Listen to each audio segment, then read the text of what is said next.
بسم الله الرحمن الرحيم. الحمد لله رب العالمين، والعاقبة للمتقين ولا عدوان إلا على الظالمين، وأصلي وأسلم على نبينا محمد وعلى آله وأصحابه ومن اهتدى بهديه إلى يوم الدين. أما بعد، فقد قال الله تعالى في محكم تنزيله وهو أصدق القائلين: واذكر في الكتاب إبراهيم إنه كان صديقا نبيا صدق الله العظيم. إلهي سبحانه وتعالى saan soo tilmaannay kitaabka qur-aanka waxa uu noogu bayaaniyey ama wax badan lagu soo celceliyey qisooyinkii dadkii hore iyo ambiyaalka gobol ka mid ah. qisooyinkaasaan soo tilmaannay waxaa ku jira cibro qaadasho iyo inay dadku ogaadeen diinta sida ay tahay, dhibka loo soo maray iyo sida loogu talagalay in loogu sabro oo loogu adkaysto, mar walbana ciribta wanaagsan inay u sugnaanaysa dadka ilaahay diintiisa raacay. haddaba maanta waxaan ka hadli doonnaa qisadii nebi ibraahim calayhi salaam. nebi ibraahim ilaahay aad ayuu kitaabka ugu ammaanay subxaana wa tacaala. ilaahay wuxuu yidhi: wadkur fi lkitaabi ibraahim. kitaabka dhexdiisa waxaad ku xustaa rasuulkii allow ood ummadda uga sheekaysaa qisadii ibraahim. nebi ibraahim sheekadiisa u sheeg, waayo innahu kaana sidiiqan nebiya. nebi ibraahim waa sidiiq run badana ah, run sheeg badan ayuu ahaa, haddana nebi ah. sidaa darteed qisadiisa waxaa ku jirta cibro aad iyo aad u cajaa'ib badan oo loogu talagalay qof walba oo cabsanaya inuu ku cibro qaato. sida ilaahay ba yidhi: inna fii daalika la cibratan liman yakhshaa. arrintan waxaa ku sugan cibro qaadasho iyo xusuusasho lagu xusuusto dadka ilaahay ka cabsanaya subxaana wa tacaala. haddaba nebi ibraahim waxa uu ka dhashay qoys mushrikiin ah, ama aabbihiis ayaa wuxuu ahaan jirayba dadka ama mid asnaamta gacantiisa markaa ku sameeya, sida ilaahay tilmaamay subxaana wa tacaala. nebi ibraahim asagoo yar ayaa hanuunkiisa la siiyey, sida ilaahay uu tilmaamay subxaana wa tacaala: walaqad aataynaa ibraahiima rushdahu min qabl wa kunnaa bihi caalimiin. nebi ibraahim waan siinay rushdigiisii, hanuunkiisa horay ayaan u siinay buu dhahay ilaahay. rabbi wuxuu garansiiyey waxdaaniyadiisa, waxaa lagu arsuqay iimaan, waxaa lagu arsuqay towxiid. sidaa darteed ayaa waxaa lagu magacaabaa inuu yahay aabbihii towxiidka. nebi ibraahim ilaahay ayaa saaxiib ka samaystay: waatakhada allaaha ibraahiima khaliila. ilaahay nebi ibraahim khaliil iyo waday ayuu ka dhigtay subxaana wa tacaala. haddaba qisadiisa markaan dhex galno ayaan ogaan doonnaa sida uu u dadaalay, uu diinta ugu halgamay, iyo dhibaatadii uu la soo maray, iyo markii dambe sida ilaahay u abaalmariyey subxaana wa tacaala. haddaba nebi ibraahim asagoo yar ayuu ilaahay hanuunkii siiyey subxaana wa tacaala.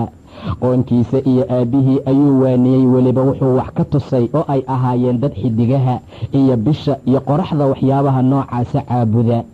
aabbihiis aazara gacantiisa ayuu ku samayn jiray asnaamta, sida ilaahay tilmaamay subxaana wa tacaala. nebi ibraahim wuxuu bilaabay islamarkii inuu towxiidka ka waaniyo oo dadka ilaahay uu ku xiro subxaana wa tacaala. kama sariigan, kamana xishoonin aabbihii, ilaan xaqa qof looga sariigtaa ma jiro. aabbihiis ayuu la hadlay oo diinta uu u sheegay iyo sida towxiidka markaa uu yahay. ilaahay wuxuu yidhi: waid qaala ibraahiimu liabiihi aazara. waxaad xustaa rasuulkii allow ood ummadda u sheegtaa wakhti nebi ibraahim uu ku yidhi aabbihiis aazara ahaa: atattakhidu asnaaman aaliha. asnaamta miyaad ilaahya ka dhiganaysaa aabbow? innii araaka wa qawmaka fii dalaalin mubiin. ani waxaan idiin arkaa adi iyo qoomkaba inaad ku jirtaan baadi mubiin ah. adi iyo tolkaygaba inaad baadi mubiin ah ku jirtaan ayaan aabbow idiin arkaa ayuu yidhi. ee maxaa dhacay ood asnaamta ilaahya uga dhiganaysaa? maxaa dhacay ood ilaahay u caabudi weysay subxaana wa tacaala? maxaa dhacay ood asnaamta uga dhigatay wax waxtaraaya ama wax anfacaaya? innii araaka wa qawmaka fii dalaalin mubiin. ani adig iyo qoomkaba waxaan idiin arkaa inaad baadi mubiin ah ku jirtaan. wuxuu rabay inuu caqligooda wax tusaaleeyo. ilaahayna wuxuu tusiyey malakuutka samaawaadkii arlada: wakadaalika nuri ibraahiima malakuuta asamaawaati waalard. sidaa ayaan ibraahim u tusinay ayuu dhahay ilaahay, samaawaadka iyo arlada malakuudkooda, waliyakuuna min almuuqiniin. si uu ibraahim u ahaado dadka yaqiinsan oo waxdaaniyada alleh iyo awoodda alleh u daliilsada waxyaabaha rabbi uu abuuray sidaa darteed ayaa wax badan oo makhluuqaadka ka mid ah aabbihiis iyo qoonkiisaba waxay ka dhiganayeen ilaahyaalo. fiiri nebi ibraahim sida uu wax u tusiyey, falammaa janna calayhi alleylu, mar allaala markii dushiisa habeenkii uu ku soo daboolmay oo mugdigii habeenka la gaaray, ra'aa kawkaban, nebi ibraahim xidig ayuu arkay. waa xidigii ay caabudi jireen ayaa soo baxay. qaala haadaa rabbii, markaa ka gadaal ayuu ibraahim yidhi, midkaan rabbigay waaye, midkaan xidigaad aad u jeedaan waa rabbigay. falammaa afala, mar allaala markuu dhacay oo xidigii la waayey, qaala laa uxibu alaafiliin, ibraahim wuxuu yidhi aniga ma jecli ilaahyaha dhaca, aafiliinta aniga ma jecli. bacdamaa midkaan uu dhacay ilaah iima noqonayo. wuxuu rabay inuu caqligooda wax tusiyo, wuxuu rabay waxa ay ku socdaan inuu baatil yahay inuu dareensiiyo. mar allaala markii mugdiga habeenkii la gaaray ee uu arkay xidiga, wuxuu yidhi kan ayaa rabbigay ah. mar allaala markuu dhacayna maya ayuu yidhi kan rabbi iima noqdo, innii laa uxibu alaafiliin, aniga ilaahyaalka dhaca ma jecli ayuu yidhi. cabbaar ayaa la sugay. falammaa ra'a alqamara baasiqaa, intaa ka gadaal mar allaala markuu arkay dayaxii oo soo muuqda, haddana qaala haadaa rabbii, kan ayaa rabbigay ah ayuu yidhi ibraahim. falammaa afala, dayaxii markuu dhacayna ibraahim wuxuu yidhi, lain lam yahdinii rabbii la akuunanna min alqowmi addaaliin, hadduusan rabbigay i hanuuninin oo waxdaaniyadiisa iyo tawxiidkiisa iyo iimaan qalbigayga uusan ku sugin, anigu qoomka daaliinta ah ee dhuma oo xaqa ka leexda oo tawxiidka aan qirin ayaan ka mid noqonaa. rabbigay inuu isugo uu i hanuuniya maahane.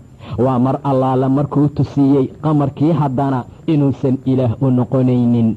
intaa ugama harin. falammaa ra'a ashamsa baasiqatan qaala haadaa rabbii haadaa akbar, mar allaala markii haddana shamsadii ama qoraxdii ay soo baxday ee uu arkay ayadoo muuqatay, wuxuu yidhi midkaan ayaa rabbigay ah, ayadaana weyn oo qamarkii iyo kowkabkii labadaba markaa ka weyn.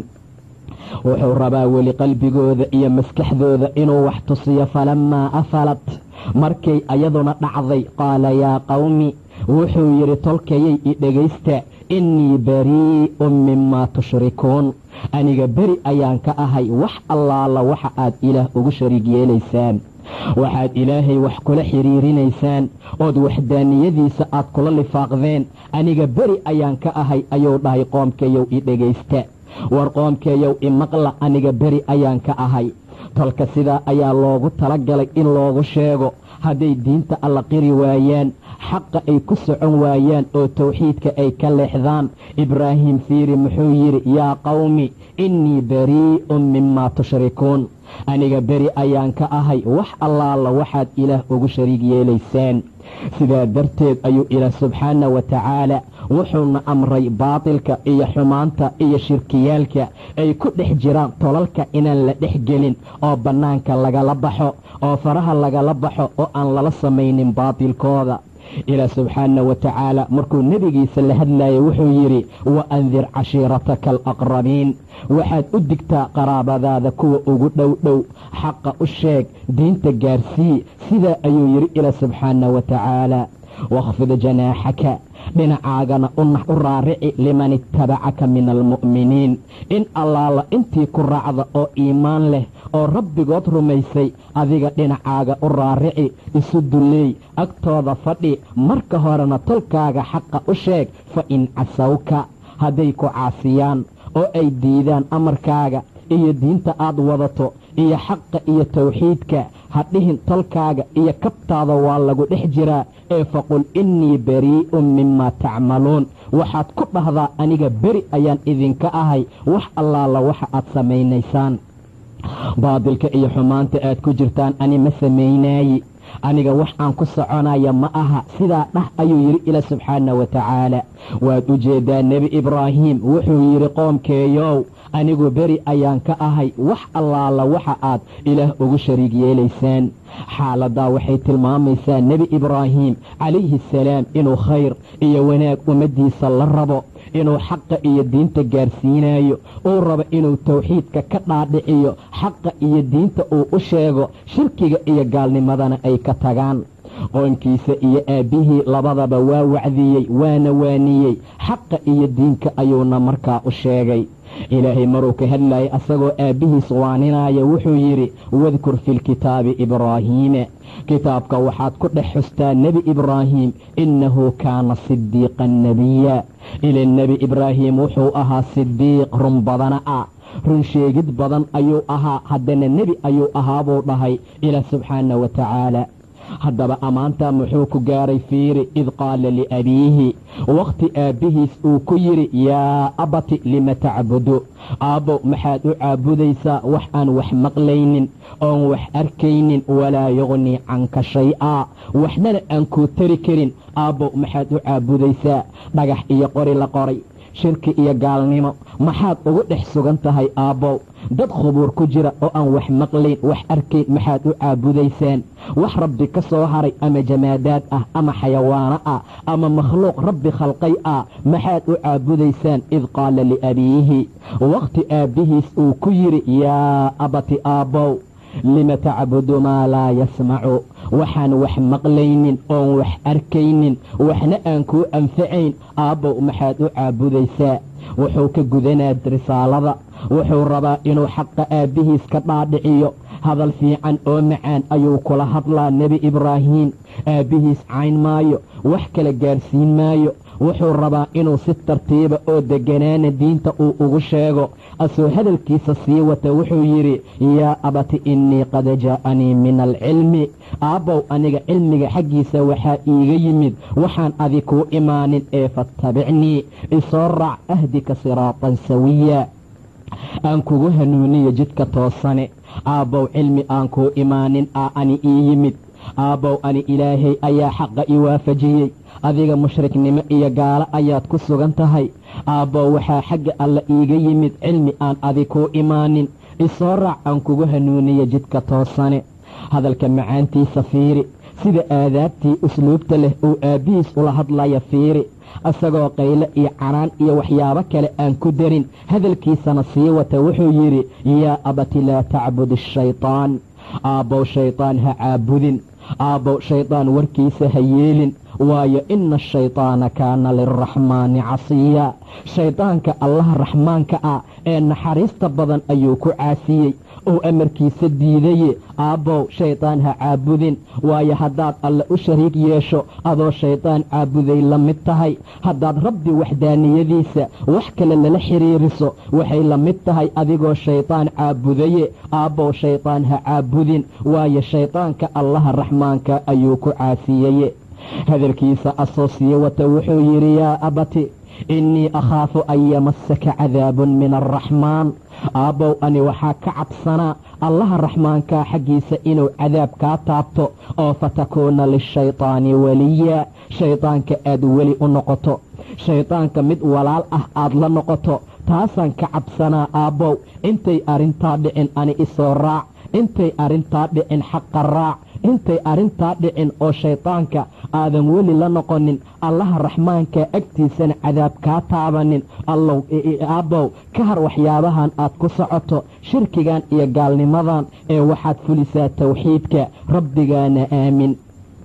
intaa ayuu waaniyey ibraahim, xaqa ayuu u sheegay aabbihii, laakiin nasiib wanaag odaygii aabbihii ahaa ma qaadanin, mana fulinin waxyaabihii wiilkiisa uu ku waaniyey, balse wuxuu yidhi, hadda maad la timid inaad ilaahyaalkeena wax ka sheegto ood nacdo yaa ibraahim, lain lam tantahi, haddaadan ka harin wax sheegidda iyo ilaahyaalkeena aad wax ka sheegayso, la arjamannaka, waan ku rajmin, dhagaxan kugu dila, wahjurnii maliyan, zamanna iga haajir ayuu yidhi, iga wada tag adigoo dhan, kuma arki karo. sidaa ayuu ku yidhi. taa waxaan tilmaam u ah ama tusaale u ah qofka mar allaala marka uu la yimaado kelimada tawxiidka in dad fara badan oo tawxiidka aan ogoleen ay ka hor imaanayaan.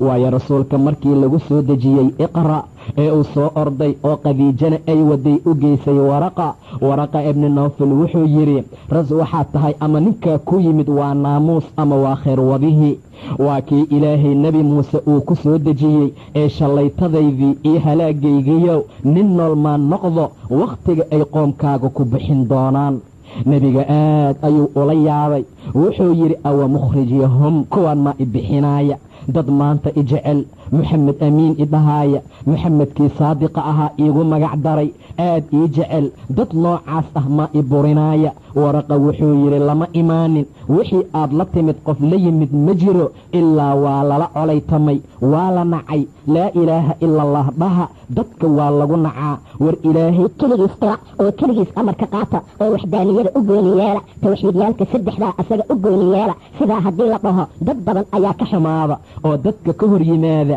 haddaba lama imaanin wixii aad la timid axad la yimid ma jiro ilaa waa lala colaytamay laakiin haddii aan soo gaaro maalintaas oo qoomkaagu ay ku bixin doonaan waan kuu gargaari doonaa gargaar xoog leh ayuu yidhi waraqa ee halaagaygiyow maalintaa maa noqda jadac iyo canug yar oo markaa ilka jabsaday ama markaa soo baxay waa kuu gargaari doonaaye laakiin nasiib wanaag ma daahin ee isla markii waa dhintay waraqa sidaa darteed aabbihii wuxuu ugu jawaabay hadda maad la timid inaad ilaahayaalkii nacayso ama aad nacdo ood wax ka sheegto haddaadan ka harin arrintan aad ku socoto dhagax ayaan kugu dilaa ayuu yidhi odaygii gurigana markaa iiga bax intaa ka gadaal ibraahim wuxuu yidhi salaamun calayka aabbow nabadgelyo korkaaga ha ahaato waa tii kala tegidda sa astakfiru laka rabbii rabbigay ayaan kuu dembi dhaaf weydiin doonaa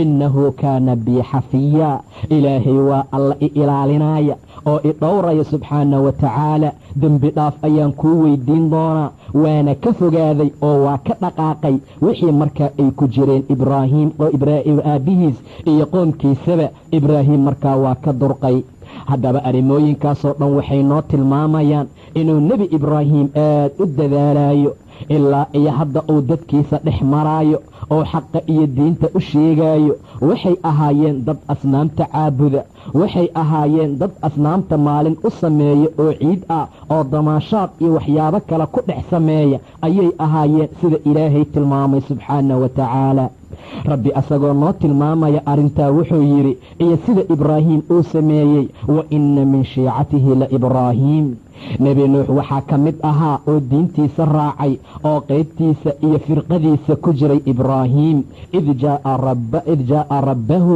biqalbin saliim wakhti rabbigiis uu ula yimid qalbi saliim ah qalbiga saliimka waa qalbiga nabadgalay oo shirki iyo gaalnimo xaasidnimo iyo nifaaqnimo kulli ka nabadgalay qalbi noocaasa ayuu rabbi ula yimid nebi ibraahim id qaala liabiihi wa qowmihi aabbihiis iyo qoomkiisa ayuu ku yidhi maadaa tacbuduun maxaad caabudaysaan aabbahay iyo qoomkeeyaw waxa aad caabudaysaan maxay yihiin been abuurasho ilaahya ka soo haray oo alla sukadiisa ah miyaad caabudaysaan maxaad u malaynaysaan ayuu yidhi birabbialcaalamiin caalamiinta rabbigooda caalamkan oo dhan rabbiga barbaariya war in asnaam lala caabudi kara may idinla tahay in diintiisa laga taga maad asnaam kale la caabudaysaan ayaguna raashin ayay u sii wadeen ayaa la yidhi asnaamtay hor dhigayaan mar allaala markay meesha dhigaan waxay dhihi jireen barako ayaa ku soo degaysa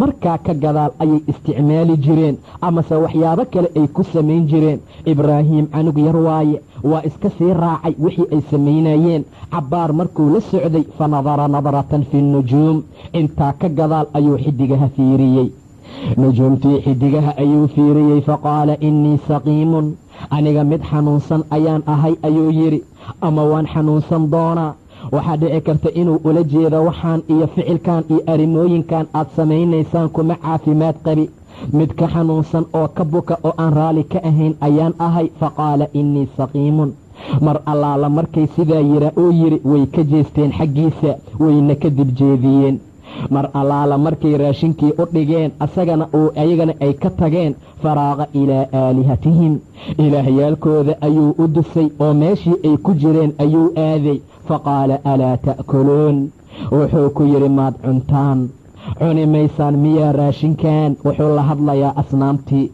maa lakum laa tantiquun, maxaa dhacood iila hadli la'dihiin? intaa wuxuu ula jeedaa cajsigooda iyo waxtar la'aantooda iyo faa'iida daradooda ayuu rabaa inuu muujiyo, iyo dadkii ilaahya ka dhigtay oo ayaga asnaamtaa dhagxaanta ah sugaaya oo gargaar iyo barako iyo nimco ka sugaaya ayuu rabaa inuu tusiyo inay waxba markaa ahayn. faqaala alaa ta'kuluun, cuni maysaan miyaa? ayuu yidhi maa lakum laa tantiquun, maxaa dhacood iila hadli la'dihiin? markuu sidaa yidhi faraaqa calayhim darban bilyamiin, isla markii wuxuu ku bilaabay inuu garaacayo dushooda oo midigta iyo xoog uu u tumaayo. isla markii meesha ayay yimideen oo way soo qaabileen, ayagoo soo degdegaya ayay meesha markaa yimaadeen. ilaahay subxaana wa tacaala qisada wuxuu noogu tilmaamayaa ibraahim dadaalka uu ku jiro.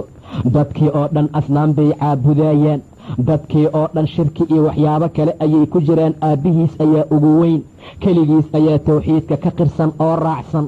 wuxuu rabaa inuu aad ugula dadaalo uu shirkiga iyo gaalnimada ka reebo, nuurka hidaayada iyo waxdaaniyada allah inuu ku soo dabaalo ku soo xiro. arrintaa ayuu ku dadaalaa ibraahim calayhi assalaam.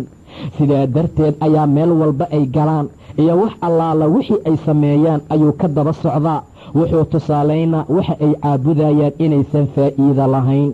ilaahay fiiri maruu ka sheekaynayay ibraahim wuxuu yidhi walaqad aataynaa ibraahiima rushdahu, ibraahim waxaan siinay hanuunkiisa min qabl, horay ayaan u siinay, asagoo yar ayaan siinaa. dhici karta in loola jeedo wa kunnaa bihi caalimiin, annagana kuwa ku cilmi leh ayaan ahayn ibraahim, kuwa yaqaana inuu u qalmo oo u cuntamo ayaan ahayn. id qaala liabiihi wa qowmihi, waqti aabbihiis iyo qoomkiisa uu ku yidhi maa haadihi tamaahiilu, war musawiradan iyo asnaamtan maxay yihiin? allatii antum lahaa caakifuun, kuwaasoo idinka aad ku nagtihiin oo habeen iyo maalin aad ag fadhisaan oo gargaarka iyo qawdka iyo waxdalabka aad ka rajaynaysaan. war wax walba oo alla ka soo haray oo la caabudo ayaa tamaahiil ah, xataa qubuuraha ha ahaadaano. qabrigeyga ha ka dhigina wasnan yucbad ayuu dhahay nebiga, sanam la caabudo. maca daalika qabriga haddii la caabudo la ictikaafo oo la ag fadhiistaa wuxuu noqonayaa wasan iyo sanam markaa la caabuday. sidaa darteed ayuu asaga aabbihii iyo qoomkiisaba uu ku yidhi maa haadihi tamaahiilu, war musawiradan iyo asnaamtan maxay yihiin oo aad ku nagtihiin? maxay dhaheen wajadnaa aabaa'anaa lahaa caabidiin, annagu aabbayaalkeen ayaan ka helnay oo caabudaya. wax kale oo daliilo ay u haystaan ma jiro. hiddo iyo dhaqan ayaan u lahayn, abiya isir ayaan ka soo gaarnay. waa sida dadka badankoodu ay isticmaalaan maanta. waxyaaba lagu dhaqmi jiray haddaad ka celiso ood dhahda waxaan maxay yihiin ee iska dhaaf, waxay ku leeyihiin waxaan ka soo helnay aabbayaalkeen, fac ka fac ayaan ka soo guurinay. hadda maad rabtaa wixii awoowayaal iyo abayaal laga soo dhaxlay in hadda aad baabi'iso? arrintaa wax suurogelayaa ma aha. qaaluu wajadnaa aabaa'anaa lahaa caabidiin, aabbayaalkeen ayagoo caabudaya ayaan ka helnay dhaheen. ibraahim wuxuu yidhi idinka iyo aabbayaalkiinaba baadi mubiina ayaad ku jirtaan. idinka iyo aabbayaalkiina waxa aad haysataan iyo waxay aabbayaalkiin ku dheganaan jireen waa shay dalaal ah oo baadi ah, weliba baadi mubiin ah oo cad waaye. war ka soo hara oo waxaan iska dhaafa. waxay yidhaahdeen aji'tanaa bilxaqi am anta min allaacibiin, ma xaqaad noola timid mase waa nagu dheedheelaysaa ibraahiimow? war hadalkaaga hadal fiicanna waa u eg yahay. annagana manihi dad aabbayaalkood waxay ka soo gaareen oo hiddaha iyo dhaqanka ka tegaaye. waxa aad noola timid ma dhabaa shay xaq ah miya am anta min allaacibiin, mase waa ciyaaraysaa oo kuwa nagu dheedheelaaya ayaad markaa ka mid tahay? nebi ibraahim wuxuu yidhi bal iska daa inaan dheedheelee, rabbukum rabu asamaawaati waalardi, rabbigiin la raba inaad rabbi ka dhigataan ood keligiis caabudaan, ood keligiis tuugtaan, ood keligiis u nadartaan. waa samaawaadkii arlada rabbigooda, alladii fatarahunna, kaasoo ammaamuday. wa ana calaa daalikum min ashaahidiin, anigana arrintaa iyo kiina waxaan ahay kuwa shaahidiinta ah. shaahid oo shaahidiinta ka mida ayaan ka mid ahay ayuu yidhi. waxaan qirayaa ilaahay keligii subxaana wa tacaala. asnaam badan ayay lahaayeen oo ay caabudi jireen. guryo ayay u sameeyeen saan soo tilmaanay ay raashinkii waxyaabaha ugu geeyaan. nebi ibraahim wuxuu dhahay watallaahi la akiidanna, alla ayaan ku dhaartee asnaamtiina iyo waxyaabaha aad caabudaysaan alla kayrkii ayaan ku dhagar fali doonaa oon jejebin doonaa mar allaala marka aad dib jeedisaan ka gadaal. mar allaala markaad meesha ka tagtaan asnaamta iyo dhammaan waa jejebin doonaa. mar allaala markuu sidaa dhahayay ayagu badankooda ma maqlaynin. qolo yar ayaa dhici karta inay maqlayeen sida hadhow aan arki doonno, ayaga laakiin way ka tageen meeshay ku dhaafeen ibraahim. waa u soo galay inta uu fees u soo qaatay ayuu jejebiyey fajacalahum judaadan, wuxuu ka dhigay go'go iyo burbur iyo jajab ilaa kabiiran lahum, sanadkii u weynaa oo ayagu ay lahaayeen maahane lacallahum ilayhi yarjicuun, waxay mudan yihiin inay u soo laabtaan ayuu yidhi ibraahim. meeshii ay ku jireen ilaahyaalkii la caabudaayey oo nasriga iyo gargaarka laga rabay ayuu u soo galay. feeskiisuu u soo qaatay waa jejebiyey dhammaantood. maca daalika wuxuu dhaafay kii weynaa. waxaa dhici karta ayuu yidhi inay gadaal ugu soo laabtaan. weliba taariikhda gobol ka mida waxay tilmaamaysaa kii weynaa ayuu seefta ama wixii uu ku jejebinayay garabka u suray.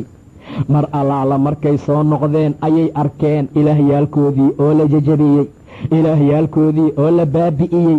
qaaluu man facala haadaa biaalihatinaa, ilaahyaalkeenna yaa saa yeelay dhaheen innahu la min aldaalimiin. waxaa caqli xumo iyo foolxumo ah ilaahyo ay ayaga ilaalinayaan oon waxba iska celin karin naf ahaantooda, oo ayaga daciif ahoo tabar daran inay ayaga gargaar iyo guul ka sugaan, inay nasri iyo waxyaabo kale ka sugaan waa shay aad iyo aad u foolxumo ah.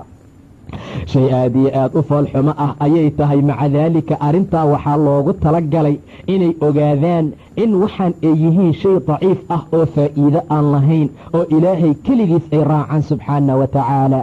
hadalkooda fiiri, man facala haadaa biaalihatinaa, ilaahyaalkeenna yaa saa yeelay innahu la min aldaalimiin, asaga daalimiinta ayuu ka mid yahay. sidaa ayay markaa dhaheen. dhalinyaro ama dad meesha joogaa waxay dhaheen waxaan maqalnay wiil yar oo shaaba oo xusaaya oo dhahaya anaa jejebin doona. wiilkaana waxaa la yidhaahdaa ibraahim, yuqaalu lahu ibraahiimu. anug ibraahim la dhaho iyo fati iyo shaab ayaan maqalnay, kaasoo dhahaya anaa oo xusaaya oo asnaamta wax ka sheegaya ama jejebiskooda xusaaya, ninkaasoo markaa ibraahim la yidhaahdo. waxay dhaheen soo qabta ibraahim oo hala keeno calaa acyuni innaas, dadka indhahooda lacallahum yashhaduun. waxay mudan yihiin inay ku markhaati kacaan, inay ku marag furaan ayaa la arkaaye. soo qabta ibraahim laftigiisa ee keena dadka indhahooda iyo hortooda, intaasay yidhaahdaan midkan waaye. waa la soo tegey ibraahim, waa loo tegey, waa la soo qabtay. waxay yidhaahdeen a anta facalta haadaa biaalihatinaa yaa ibraahiimu, ibraahiimow adimaa ilaahyaalkeenna saan yeelay. weliba ilaahyaal ayay ku sii magacaabayaan. qofku mar allaala marka uu tawxiidka ka tago oo rabbi subxaana wa tacaala waxdaaniyadiisa uu qiri waayo, wuxuu noqonayaa sida xoolaha oo kale, balse waa ka sii liitaa. ilaahii asaga uu ilaahnimada ku sheegaayo, ileen ilaah waxaa lagu yaqaanaa inuu wax dhibo, inuu wax anfaco, inuu aarsado, inuu waxyaabo fara badan dadka u taro. arrimooyinkaasa alla lagu yaqaanaa. waxay leeyihiin isagii ama ilaahyaalkoodii ayay u yihiin ciidan ayaga markaa waardiyeynaya. waxay dhaheen a anta facalta haadaa, adimaa ku falay arrintan ilaahyaalkeena ibraahiimow. ibraahiimow ilaahyaalkeena adimaa saas yeelay ayay dhaheen. ibraahim wuxuu yidhi bal facalahu kabiiruhum haadaa, ani ma ahee waxa sameeyey kan weyn oo midkaan ah ee fas'aluuhum in kaanuu yantiquun, weydiiyaba haddii ay hadlaayaan. bal su'aala xataa hadday wax iska celin waayeen, xataa hadday hadlaayaan oo ay dhihi karaan qofkaasaa saana yeelay, bal su'aala ayuu yidhi ibraahim calayhi assalaam. weli si wanaagsan ayuu u tusaalaynaa xaqa, weli si wanaagsan ayuu rabaa inuu u tusiyo. qaala bal facalahu kabiiruhum, kabiirkooda iyo kooda weyn ee midkaan ah ayaa sameeyey ayuu yidhi ee fas'aluuhum, su'aalaba in kaanuu yantiquuna, hadday yihiin kuwa markaa waramaaya, kuwa hadlaaya hadday yihiin ileen waxtar iyo wax nafci ah loogama jeedee bal xataa hadday nafafyaalkooda haba loo aaree ay sheegi karaan ay dhihi karaan hebel ayaa saana yeelay bal su'aalaba fas'aluuhum weydiiya in kaanuu yantiquun hadday yihiin kuwa markaa hadlaaya. intaa markuu ibraahiim yidhi waxoogaa way garwaaqsadeen oo nafafyaalkooday ku noqdeen. farajacuu ilaa anfusihim nafafyaalkooda ayay ku laabteen faqaaluu waxay yidhaahdeen innakum antum addaalimuun wallaahi idinka daalimiin ayaa tihiin. yaalo aan wax iska celin karin war ilaahyaalo anaga habeen iyo maalin aan u taagannahay oo mar walba inaan anaga difaacna naga sugaaya say xaaladdu ku dhici kartaa inaan wax weydiino. farajacuu ilaa anfusihim nafafyaalkooda ayay ku noqdeen faqaaluu innakum antum addaalimuun markaasay yidhaahdeen wallaahi idinka daalimiin ayaa tihiin. waa dadaan ilaahay khayr la doonina humma nukisuu calaa ru'uusihim madaxyaalkooda ayay u foorareen oo gadaal ayay u laabteen. waxay dhaheen laqad calimta maa haa'ulaa'i yantiquun ibraahiimow waad og tahay kuwan inaysan hadlaynin maxaad noo dhahaysaa la hadla hadday waramayaan hadday yihiin kuwa hadlaaya weydiiya sababta aad noo tiri ibraahiimow maxay tahay adigoo og kuwan inaysan hadlaynin. nebi ibraahim wuxuu yidhi afatacbuduuna min duuni illaah waayahee alla sukadiisa ma waxaad caabudaysaan maa laa yanfacukum shay-an walaa yadurukum waxaan wax idin anfici karin aanana idin dhibi karin. walimaa tacbuduuna min duuni illaah qurun ayaa idin sugnaaday idinka iyo waxa aad caabudaysaan alla sukadiisaba afalaa tacqiluuna kuwa caqli qaadanaya ma ihidiin miyaa war kuwa ilaahay diintiisa fahmaaya ma tihiin miyaa waayahee haddaad og tihiin kuwan inaysan hadlayn wax taraynin wax anfacayn wax iska celin karin ma waxaad caabudaysaan alla sukadiisa waxaan nafci iyo daar labadaba lahayn. afatacbuduuna min duuni illaahi ilaahay sukadiisa maa miyaad caabudaysaan laa yanfacukum shay-an shay aan idin anfacayn walaa yadurukum aanana markaa idin dhibaynin qurun iyo uf ayaa idin sugnaatay adinka iyo wax allaala waxa aad caabudaysaan alla sukadiisee afalaa tacqiluuna caqli qaadan maysaan miyaa ayuu dhahay ibraahim calayhi salaam. intaa xaqa ayuu gaarsiinayaa oo tawxiidka ayuu ka dhaadhicinaa wuxuu rabaa inuu ilaahay ku xiro subxaana wa tacaala. ayagu way diidan yihiin ibraahim dadaal fara badan ayuu ku jiraa inuu muwaxidiin ka dhigo ayagu dadaal fara badan ayay ku jiraan inay shirkigoodii gaalnimadooda daa'imeen. sidaa darteed ayuu ibraahim yidhi qurun ayaa idiin sugnaaday idinka iyo waxa aad caabudaysaan alla sukadiisa kuwa caqli qaadanaya ma tihiin miyaa. intaa waxay ku ogaadeen waxa arrintaa haleeyey asnaamta jajabiyey inuu ibraahim yahay markaasay go'aan gaareen waxaana la go'aansaday oo lagu tashaday in ibraahim la gubo. qaaluu xariquuhu wansuruu aalihatakum in kuntum faaciliina waxay yidhaahdeen guba ibraahim ilaahyaalkiina taageera oo garab siiya oo u gargaara haddaad kuwa wax samaynaya tihiin. war ibraahim ha looga aaro xariquuhu guba ayay dhaheen oo ilaahyaalkiina taageera ilaahyaalkiina u hiiliya sidaa ayay yidhaahdeen. nin wakhtigii hore ka mid ahaa ama wakhtigii rasuulka magaalada madiine joogay oo shirki iyo gaalnimo ku jiray ayaa jiray sanam ayuu lahaa weliba sanamkiisa waxa uu ka sameeyey ayaa la yidhi looxa iyo alwaaxa ugu qaalisan ayuu ka samaystay maca daalika subax kastaa waa barakaysan jiray. sanadkiisa ayuu aadaa markuu shaqada aadaya waa u tagaa markuu ka soo noqonaya waa salaama salaan wanaagsan ayuu ku salaamayey. haddaba dadkii reer madiine odayaashii inta badan diinta ayay raaceen oo shirkigii iyo gaalnimaday ka tageen ilaa asaga iyo in yar maahane.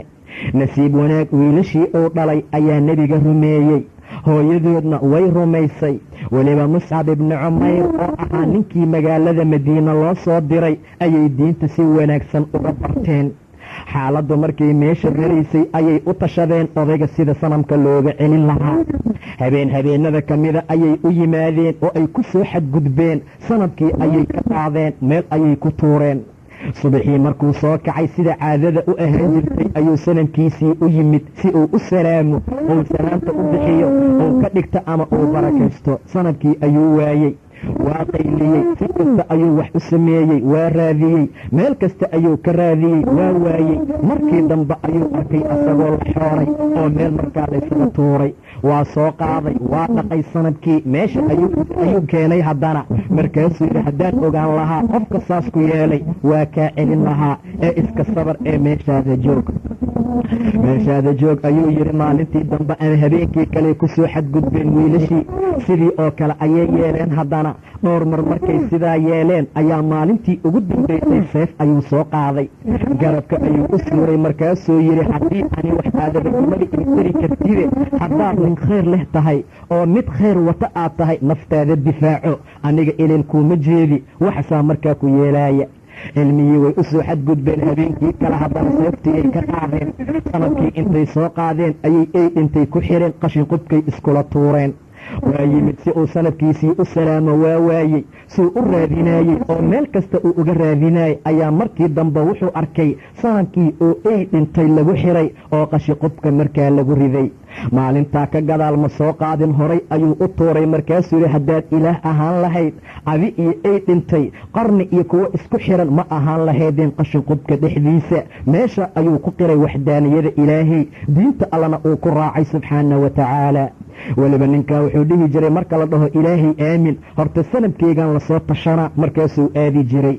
haddaba dadka mar allaala marka ay diinta alla ka durqaan, waxyaabo aysan xayawaanku ku kicin oo aysan samayn iyo wax ka liita ayay markaa sameeyaan. haddaba ibraahim calayhi asalaam sidaa ayuu ugu dadaalay. ayagana natiijadii iyo gebagabadii waxay ka dhigeen inay markaa gubaan si ay ilaahyaalkooda ugu gargaaraan. sidaa yeela ayay dhaheen. waxaa lagu ballamay in dab weyn la shido, dhowr maalmood qoryo loo soo aruuriyo. weliba waxaa la wariyey islaamaha xanuunsada iyo dadka ka jiran inay ku nadraan oo ay dhahaan canugeyga hadduu ii caafimaado, ibraahim dabka lagu gubaayo ayaan qoryo u soo guri lahaa. heerkaasaa la gaarsiiyey ibraahim calayhi salaam. waxaa loo gubaya waa kelimada tawxiidka. waxa dhibaatada loo gaarsiinayo waa dadkan diinta uu u sheegayey. intii aan ka soo sheekaynaynay ma maqlin meelo qof uu lacag uga qaatay ama uu ku caayey ama dadhow iyo wadaninimo iyo guryo iyo waxyaabo uu kala hadlay. intaasoo dhan wuxuu kala hadlayay war laa ilaaha ila allah dhaha, war shirkigan iyo gaalnimadan iska dhaafa. arrimooyinkaa waaye sababta hadda dadkii lagu gubi lahaa ibraahim loo shidayo calayhi salaam. waa laysugu yimid oo dabkii ayaa si xoog ah markaa loo shiday. weliba ayagu waa awoodi waayeen inay u dhowaadaan manjaniif ama bahalka tumtaqaanaa la yidhaahda madfaca ayaa lagu riday ibraahim calayhi salaam oo saa loogu tuuray. in allaala inta uu meesha ku xirnaa ayaa malakul jibriil u yimid. wuxuu dhahay wax xaajo ah ama dan ah oo aad leedahay ama aad iga leedahay ma jirtaa? ibraahim wuxuu yidhi maya, adiga wax kaamanihi, amaa ilaahayna arrintayda ma mooga subxaana wa tacaala. ilaahay dartiis waayo waxa aan meesha ugu xiranahay oo dabkaa kulayl ka badan oo la shiday laygu wado oo laygu ridaayo. jibriilow adigu waad mahadsan tahay, laakiin ilaahay asaga ima mooga subxaana wa tacaala, waa ii gargaari doonaa. ibraahim calayhi asalaam aad iyo aad ayuu ilaahay u beryey. ilaahayow adiga fi samaa'i waaxid, samada ayaad waaxid ku tahay buu yidhi, wa ana fi lardi waaxidun, anigana mid keligiis ah oo arlada kugu caabudayaan ahay. allow waad ii jeedaa. ibraahim dabkii ayaa lagu riday.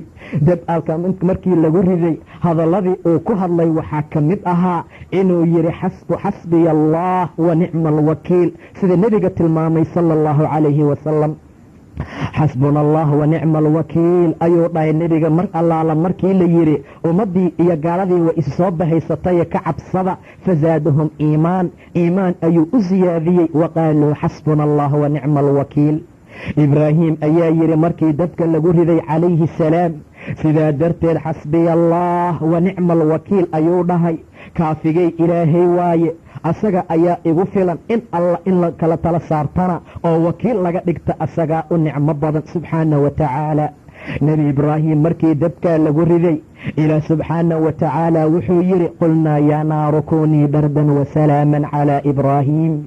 waxaan ku dhahnay dabkii ayaan la hadalnay, wardabow waxaad noqotaa bardi iyo qabow, haddana mid salaam ah oo nabadgelyo ah noqo, ibraahim dushiisa u ahaw.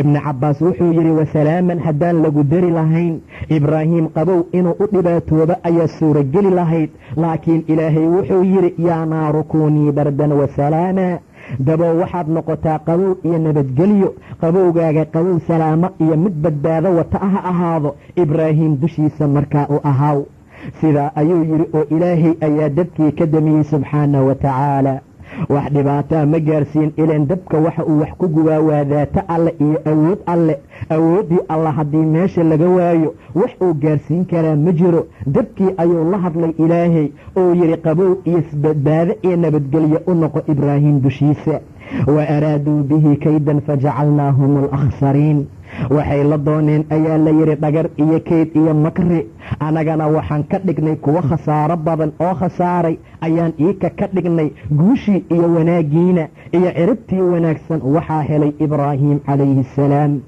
ibraahiim ayuu ilaahay siiyey subxaana wa tacaala haddaba mar allaala markii ay gubeen waata ilaahay aayad kale uu ku tilmaamay subxaana wa tacaala oo yidhi waxay dhaheen wabnuu lahu bunyaanan dhismo u dhisa fa alquuhu fi ljaxiim ee dabka dhexdiisa ku rida fa araaduu bihi kaydan fajacalnaahum alasfaliin waxay la dooneen dhagar iyo keyd iyo makri inay gubaan oo ay dilaan oo ay baabi'iyaan oo tawxiidka nuurka u waday ay meesha ku joojiyaan ayay rabeen annagana kuwa hoosayn badan ayaan ka dhignay ayuu yidhi ila subxaana wa tacaala intaa ka gadaal wa qaala innii daahibun ilaa rabbii wuxuu yidhi ani waa iska baxaa intaa wixii ka dambeeya rabbigay xaggiisaan aadaa sayahdiini allana waa i hanuunin doonaa innii daahibun ilaa rabbii meel laysku gubaayo oo laa ilaaha ila allahba aan lagu dhihi karin oo qofkii ahlu tawxiida laga necab yahay aniga ma joogaayi waa iska baxaa ayuu dhahay ibraahiim innii daahibun ilaa rabbii rabbigay xaggiisaan iska aadaa ilaahayna waa i hanuunin doonaa subxaana wa tacaala dhulkaa lagu gubay oo dhibaatadaa lagu gaarsiiyey baabil ayuu ahaa wou ka soo baxay ibraahiim waxa uuna soo aaday shaam nebi ibraahiim calayhi assalaam markaa wax awlaada uu leeyahay ma jirto waxa uu qabaa islaantiisa oo saara ah caaqiro ayay ahayd naag aan markaa dhalin way isi soo raaceen intaa wixii ka dambeeya oo dhibaatada iyo mashaakilkaa la soo gaarsiiyey wuxuu dhahay ibraahiim ani waa iska baxaa ani meeshan waa ka tegaa meel aan ilaahay diintiisa laga ogolayn oo kelimada tawxiidka dadka aysan ku raacaynin ani waa ka tegaa rabbigay xaggiisaana aadaa iyo meeshii rabbigay i amro asagaana wanaag i gaarsiin doona cabaar ayay soo socdeen waxay soo mareen ayaa la yidhi magaalada masar waxaa haystay boqor daalim ah oo jabbaar ah oo mutakabir ah oo isla weyn qof walba oo gabar la socota haddii uu yidhaahdo ama ay tahay naagtiisa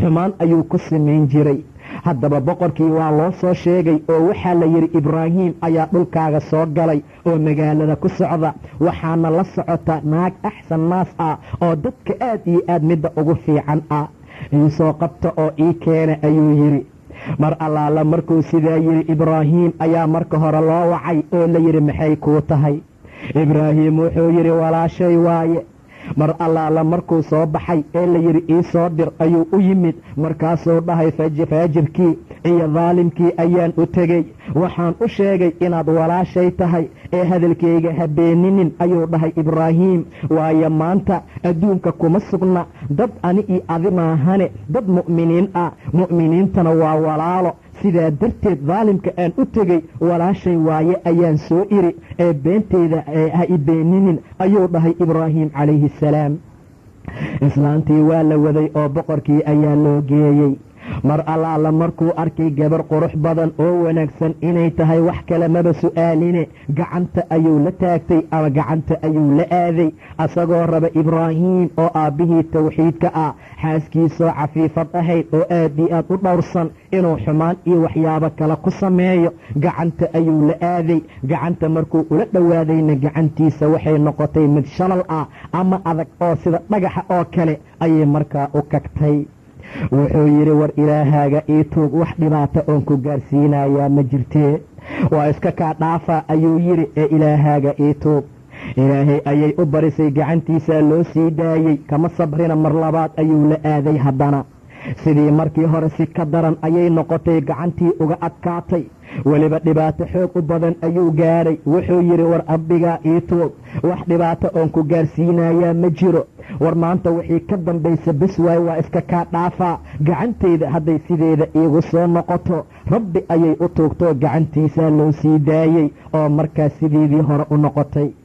daalim faajir ahoo mutakabir iyo isla weyn waayee faajir ah, intaa kuma gaabsanin, haddana mar saddexaad ayuu gacanta la aaday. labadii mar siday noqotay si ka daran ayay haddana gacantii ka noqotay. markaa ka gadaal ayuu ballan weyn iyo miihaaq adag u qaaday inuu maanta wixii ka dambeeyo dhib kale uusan gaarsiin doonin, xumaan kale uusan ku samaynaynin, haddii markaa gacantiisa markaa ay u fiicnaato. allay u tuugtay, gacantiisii ayaa sidiisii u noqotay oo u wanaagsanaatay. raggii u soo geliyey ayuu u wacay, war insaan iyo bani aadam iima keenin ayuu yidhi, shaydaanad aad ii soo geliseene iiga bixiya, bannaanka u bixiya, ibraahiim u dira, haajarana siiya ayuu yidhi. gabar haajaro la yidhaahda siiya, khadaama ha u noqoto, ha u shaqaysa ayada, hadiye ahaan u siiya ayuu dhahay. hadiyadaa ayaa loo soo siiyey haajara. saaro ayaa soo wadatay, ibraahiim ayay u timid. ibraahiimna waxaa la wariyaa mar allaala markii ay ka soo tagtay naagta inuu rabbigiis hor istaagay, uu salaad u istaagay ilaa ay u timid. markaa ka gadaal ayuu salaadii faaruqay oo arrintii u weydiiyey. ayaduna waxay tiri ilaahay ayaa iga kaafiyey gaalka dhagarta iyo makriga uu markaa watay. haajarana markaa waa isoo siiyey qadaamo ahaan inay ii noqoto, sidaa ayay tiri saara. haddaba xaaladdu markay meeshaa maraysay, saan soo tilmaannay caaqiro iyo mid madhashaa ayay ahayd, owlaadna markaa ma lahayn. gabadhii saaro ahayd way fikirtay, waxayna ku fikirtay inay haajara u hadiyeysa ninkeeda ibraahiim oo ay u guuriso si uu markaa u guursado. waxayna tiri ibraahiimow, haajara waa tanaa ee ayada xaas ka dhigo, waxaa dhici karta inuu ilaahay owlaad nooga arsuqo subxaana wa tacaala. arrintaa ayaa suuragala ayay tiri, ninkeeda ayay naaku daraysaa. maca daalika ayay dhahday, arrintaasaa suuragale ibraahiimow guurso. middaa markaa la isoo siiyey. maca daalika haajara ayay u dhigtay oo ay u dhistay oo ay ninkeedii u guurisay. ibraahiimna waa mehersaday calayhi assalaam. isla markiina uur ayay u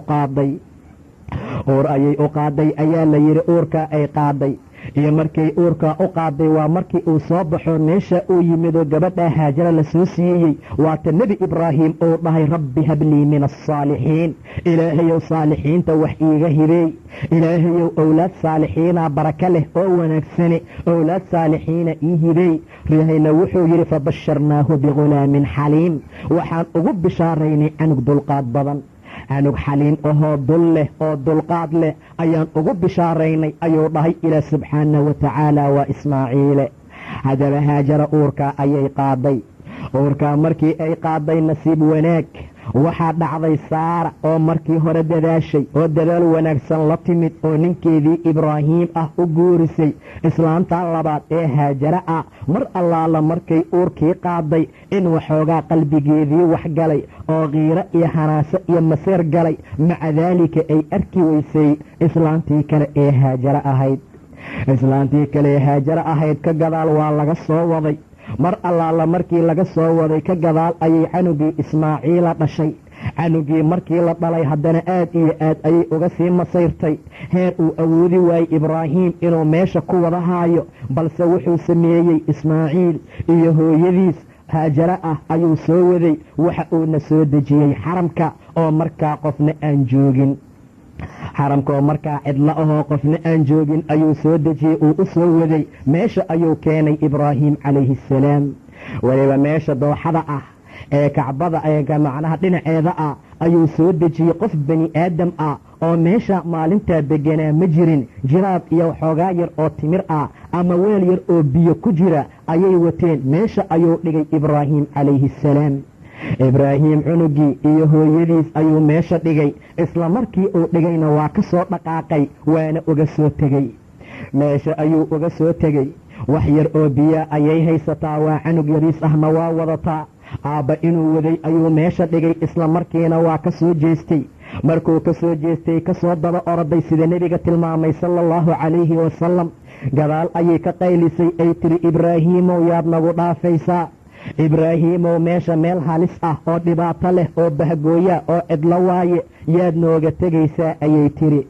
cabaar ayay hadalkaa ku soo celcelisay. ibraahiimna lama hadlin calayhi salaam, hortiisa ayuu u sii socday. wax badan ayay ka daba qaylisay ay tiri meeshaan halista ah oo dhibaatada badan yaad nooga tegaysaa, war yaad nagu halaynaysaa ibraahiimow. cabaar markay sii waday uu la hadli la'yahay ayay tiri ma ilaahayaa ku amray subxaana wa tacaala, ilaahay maa ku amray inaad meeshaan nooga tagta? ibraahiim wuxuu dhahay nacam, haa ilaahay ay amray subxaana wa tacaala. gabar iimaan leh oo taacada alla taqaana oo waxyaabaha qadarka alla taqaanay ahayd. ma dhihin sida naagaha maanta jooga oo kale, ilaahaaga ma aqaana masaaribtayda isii, ilaahaaga ma aqaana waxaan cuni lahaa adaan kaa raba, ilaahaaga ma aqaana arrimooyinka noocaasay ku hadlaan. gabadhii haajaro ahayd waxay tiri mar allaala markuu yidhi ilaahay ayaa arrintaa i amray, ayaduna waxay tiri idan laa yudaayicunaa, ilaahay mana dayacayo subxaana wa tacaala. haddii ilaahay ku amray uu ku yidhi meeshaan cidlada uga tag, ilaahay ma i dayacaayo, ilaahay mid i hilmaamaya ma aha, ilaahay i dayaci maayo ayay tiri. waayo adiga aabbaha ah xataa wax aad tari karto iyo waxaad i siin karto biil iyo masaarifa ma jirto ilaa wixii ilaahay kuu soo dhiiba maahana subxaana wa tacaala. ilaahayba hadduu ku amray inaan meesha imaado oo meesha aad iiga tagto, ilaahay ma i dayacayo subxaana wa tacaala. ibraahiim waa iska soo baxay, ayadna canugeedii ayay u noqotay. cabaar ayuu soo socday ilaa xujuun uu yimid.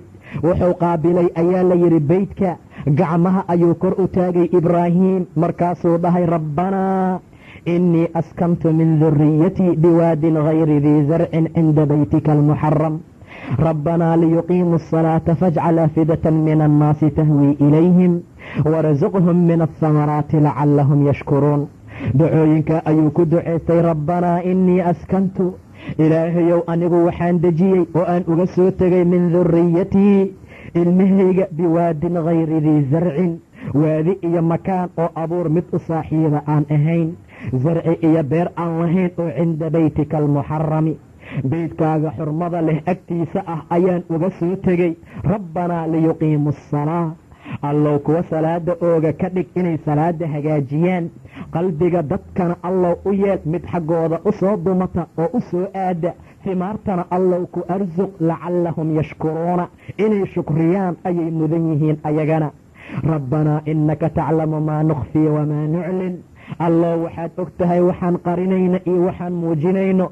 wamaa yakhfaa cala allaahi min shayin fi lardi walaa fi asamaa, ilaahay kama qarsoona shay samaawaadkii arlada ahaaday. alxamdu lilah, ilaahayaa mahad iskale ayuu yidhi alladii wahaba lii cala alkibari ismaaciila wa isxaaqa, ilaahii ii hibeeyey oo awood u yeeshay anoo duq i odaynimo gaaray inuu isiiyo ismaaciil iyo isxaaq. waayo ina rabbii la samiicu ducaa, rabbigay wuxuu ahaaday mid ducada maqle subxaana wa tacaala, mid ducada ajiiba ayuu ahaaday subxaana wa tacaala. sidaa darteed ibraahiim ducooyin badan ayuu ku ducaystay maalinta. owlahadeydaan meesha uga soo tegay ayuu yidhi ilaahayow wadeeca ahaan ayaan kaaga dhigo adaan kugu dhaafay, ilaahayow wax wadeeca loo dhigtoo ammaano loo dhiibto adaa u qiimo iyo wanaag badan. maca daalika ibraahiim waa ka dhaqaaqay, haajarana waxay u noqotay canugeedii, biyihii ayay cabtay way ka dhammaadeen ilaa naasaheedii ay eber noqdeen, oo canugiina markii dambe uu galay inuu dhibaato iyo mashaakil gaaro. ayadii way oontay, canugii waa oomay, dhib iyo rafaad ayaa meeshii asiibay. maca daalika canugu wuxuu noqday mid sakaraad u dhowaaday oo kale, lugihiisa iyo jilb iyo jasadkiisa ayuu dhulka ku dhaqdhaqaajinaa. weliba wuxuu samaynaya galaagalasha sida xayawaanka oo u galaagasho oo kale, baahi darteed. hooyo way fiirisay canugii, waa u adkaysan weysay, waana fiirin weysay xaaladda uu ku taagan yahay. maca daalika way soo oroday ayadoo unays iyo wehel iyo waxyaabo kala raadinaysa. waxay u soo carartay ayaa la yidhi dhanka buurta safa. buurta safa ayay kortay, kor markay aaday ayay soo hoobatay ayaa la yidhi. mar allaala markii ay soo hoobatay badnigii ama waadigii hoos ay timid ayay cabaar oroday. weliba orodkaa ay ordaysay inta ay diraceeda kor u qaadatay ayaa waxay oroday insaan majhuud ah oo mashaqo iyo dhibaato asiibtay si uu cararo oo kale. cabaar ayay aaday, haddana waxay kortay buurta marwa, kor ayay aado, kor ayay usii fiirisay intaa inay wehel iyo dad meesha jooga iyo waxyaaba meesha inay ka hesho. mar allaala markay hal shoob ama hal orod samaysaba canugay u timaadaa ay fiirisaa. canugu wuxuu yahay mid aan la dayi karin oo marba xaaladiisa marka kale kasii daran oo kasii dhibaato badan. waa ka soo orodaa oo waxay timid haddana buurtii safa 7 mar ayay sidaa u kala oroday. ayadoo mar sidaa waadiga u taagan ayaa waxay maqashay ayaa la yidhi cod ayay maqashay. markay codkii maqashay ayay tiri sahdaa la yidhi ama sih. waxay ula jeedaa aamus, ayada ayaana iskula jeeda. cabaar waxay rabtay inay ismaqalsiiso, codkaa yeeray. mar labaad ayay maqashay, waxay tiri waa ku maqlay, haddii agtaada qaws iyo gargaar uu ahaaday noo gargaar ayay tiri oo gargaarna sii. xaaladaa iyo qofkaa la hadlayaba wuxuu ahaa malakul jibriil. waa loo yimid oo waxaa la yidhi ha cabsanin, wax dhibaato ah oo ku soo gaaraysaa ma jirto. beydkan iyo meeshaan beyd ayaa ku yaala oo alla leeyahay subxaana wa tacaala waxaana dhisi doona wiilkan iyo aabbihii. meesha bi'riga iyo ceelka zamzamka uu ku yaala hadda ayaa lugaha uu uga dhuftay ama baalka waxa uga soo baxay biyaha zamzamka ah. isla markii biyihii ay aragtay way soo carartay haajara. biyihii ayay meesheedii ku celcelisay ayaa la yidhi, ayadoo ka cabsanaysa biyaha inay ka fagtaan oo meel kale ay aadaan. biyihii xawd iyo dar ayay u samaysay. rasuulku wuxuu yidhi sala allahu calayhi wasalam, ilaahay ha u naxariista ummu ismaaciil hooyadiis haddii ay ka tegi lahayd oo ay dhaafi lahayd oo biyaha ay dar iyo waxyaabo kale u samayn lahayn, zamzamku wuxuu noqon lahaa cayn iyo il iska socda oo adduunkoo dhan wada gaara. laakiin meeshay ku celcelisay oo meeshiisii ayuu ku sugnaaday hadda biyihii zamzamka ahaa. biyaheedii ayay isticmaashay, biyihii ayay cabtay, canugeedii wax ka siisatay. ilaan biyaha biyo barako iyo qiimo badan waaye. rasuulkuna wuxuu yidhi biyaha zamzamkaa wixii loo cabo ayaa laga helaa, aw kamaa qaal. arrintaa waxay tilmaamaysaa biyo qiimo badan oo barako leh oo wanaagsan inuu yahay biyaha. wixii loo cabaa laga helaa haddii caafimaad loo cabo, cilmi inaad barato haddaad u cabto, iyo wax walba oo markaa loo niyeystaba. sidaa darteed biyaha habkaa iyo hanaankaa ayuu ku yimid. gabadhii mar allaala markay biyihii heshay oo ay wanaag iyo qalbigeedii degay ayay xawdkii ag fadhiisataa la yidhi. xawdkii iyo meeshii darka ahaa ee biyaha ka soo baxayay ag fadhiisatay. sida caadadu ay tahay meelaha biyaha ay fadhiyaan waxaa lagu yaqaanaa shimbir caan ku ah biyaha oo meelaha biyaha ka dhow yahay ayuu ku duulaa shimbirka noocaas ah. dad safarley ah oo jidka sii maraya ayaa waxay arkeen caayifka ama shimbirka. waxay dhaheen wallaahi shimbirkaa biyo ayuu hayaa oo meeshaa wuxuu la duulaayo waxay tahay meel biyo u dhow ee waa inaan meesha tagnaa. waxay dirsadeen ayaa la yidhi rasuul ama rasuulayn, 1 nin ama 2 nin ayay dirsadeen. mar allaala markay meesha yimaadeen ayay arkeen islaantan oo meesha joogta oo biyaheeda ag fadhisa. dadkii safarleyda ahaa ayay adeeg u direen. meesha ayay yimaadeen, waxayna ka codsadeen islaanta waa ummu ismaaciile inay meesha la soo degaan. ummu ismaaciilna way ka ogolaatay. waxay tiri soo dega, laakiin biyaha anigaa maamuli doonee. biyaha anigaa maamulaya ayay tiri. haddaba meeshii ayay soo degeen oo qabiilkii reer jurhama ayay ka dhasheen. qabiilkii ayay adeeg u direen. qabiilkii oo dhanna meesha ayay soo degeen. haddaba qisadu waxay noo joogi doontaa haddii ilaahay yidhaahdo ummu ismaaciil oo biyaha heshay iyo dadka oo meesha soo degay. berita haddii ilaah yidhaahda ayaan meesha kasii wadi doonaa. inta ka horaysana wa aquulu qawlii haada waastaqfir allahu lii walakum وبالله توفيق والله سبحانه وتعالى أعلم.